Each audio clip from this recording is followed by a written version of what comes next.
Hello student, this is a one question from the surface area and volume, little bit different. देखिए कैसे करते हैं हम इसको और क्वेश्चन क्या है.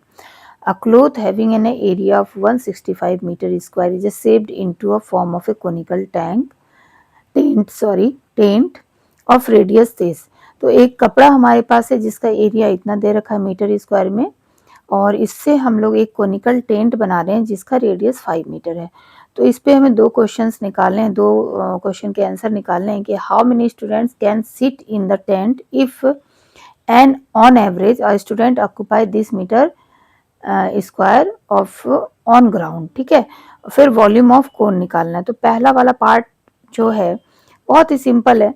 यहाँ पे आपको कैसे सोचना है कि जब भी हमने कपड़े से इस तरह से कोन बनाया है ना, तो हमने ग्राउंड पे पूछा है कि कितने स्टूडेंट्स बैठ सकते हैं, जबकि एक स्टूडेंट को बैठने के लिए जो जगह लग रही है वो 5 सेंटीमीटर स्क्वायर से. तो इस एरिया का यहाँ पे ही स्टूडेंट बैठेंगे, इस ग्राउंड पे ही बैठेंगे. तो इस एरिया का इस एरिया से कोई भी कनेक्शन नहीं है यहाँ क्वेश्चन में, आप देखो, क्योंकि इस कपड़े से तो हमने ये टेंट बनाया है. तो यहाँ पे आप नंबर ऑफ स्टूडेंट्स जो निकालोगे, number of students sit on conical tent ground, ठीक है, वो आप निकालोगे simply pi r square upon जो एक स्टूडेंट ने एरिया कवर किया है, डेट इज 5/7 मीटर स्क्वायर. तो पाई की वैल्यू 22/7 लिखोगे. आर की वैल्यू आपको यहाँ पे गिवन है, बस आर का हमें यूज करना है जो आपका 5 मीटर गिवन है.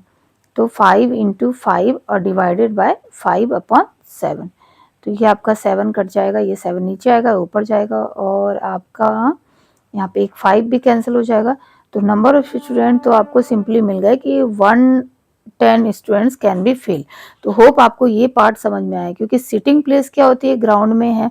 ग्राउंड कौन सा है, सर्कुलर फेस का है, तो एरिया ऑफ सर्कल ही निकालेंगे हम यहाँ पे, इससे हमें मतलब नहीं है. अब इस पार्ट का यूज जो है हमें वो वॉल्यूम ऑफ कोन निकालने में होगा. देखिए, अब क्लोथ का जो एरिया है वो 165 सेंटीमीटर स्क्वायर है. इसको ध्यान से देखिए. सपोज ये मेरे पास एक कपड़ा है, अब इसका एरिया हमारे को ये दे रखा है, और इससे हमने क्या बना दिया, कोन बना दिया. तो जब भी मैं कोन बना रही हूँ, कोनिकल टेंट बना रही हूँ, तो ये कपड़ा मेरे को सिर्फ कर्व CSA में यूज हो रहा है.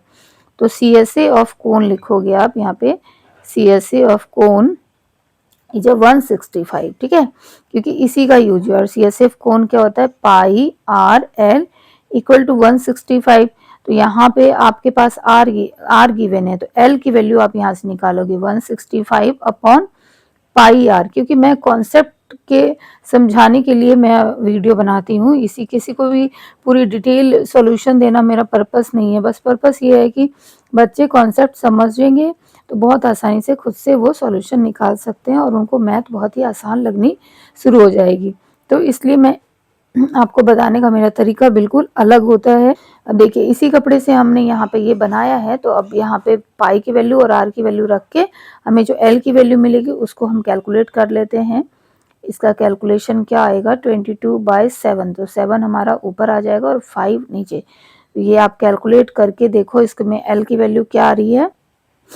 11 से डिवाइड करते हैं, 11 2 जा 11, 1 जा 5 पे आ गया, तो 5. ठीक है, और कुछ कैंसिल नहीं होगा, तो 15 7 जा आपका क्या आ जाए 105, और नीचे आ गया आपका 10. तो एल की वैल्यू आ जाएगी 10.5. ओके, अब हमें तो वॉल्यूम निकालना है. वॉल्यूम ऑफ कोन के लिए हमें क्या चाहिए, एच चाहिए. क्योंकि वॉल्यूम ऑफ कोन आपका होता है 1/3 pi r square h. Okay, तो using this l and r आपको एच की वैल्यू निकालनी है. तो ये फॉर्मूला बस मैं बता रही हूँ, और आगे आपको ही सॉल्व करना है, क्योंकि सॉल्यूशन करके मैं नहीं दिखा रही हूँ आपको, सिर्फ ये स्टेप्स बता रही हूँ कि हम कैसे कैसे स्टेप्स ले रहे हैं. ये स्टूडेंट्स कितनी ऑक्यूपाई करेंगे जगह, उसको समझा दिया. अब CSA ऑफ कोन ही हमारा ये हो गया, वो बता दिया. यहाँ से आपने एल निकाल लिया, और वॉल्यूम का फॉर्मूला ये होता है. बट अब एच चाहिए, तो आपने ये पढ़ रखा है कि l square equal to r square plus h square. तो यहाँ पे आप एच स्क्वायर निकालने के लिए क्या करोगे, आर स्क्वायर माइनस एच, आप इसी साइड रहने दो, एच को, तो L square minus R square करोगे, L square minus R square. तो एल की वैल्यू आपकी 10.5 का स्क्वायर और आर आपका हो गया 5 का स्क्वायर। तो यहाँ से आपको एच की वैल्यू मिलेगी।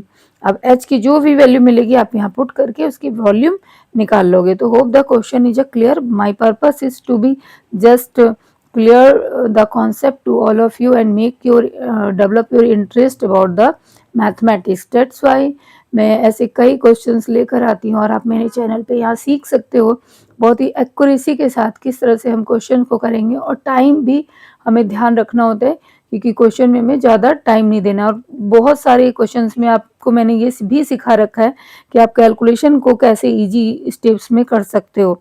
तो यहाँ पे तो मैं इस क्वेश्चन को यहीं पे छोड़ रही हूँ, ये आपके लिए। आप करके मुझे कमेंट सेक्शन में बताइए कि आपके आंसर्स क्या रहे। एंड क्वेश्चन समझ में आने पे चैनल को सब्सक्राइब करें, वीडियो को लाइक करें, शेयर करें अपने और भी फ्रेंड्स को। Okay then bye bye.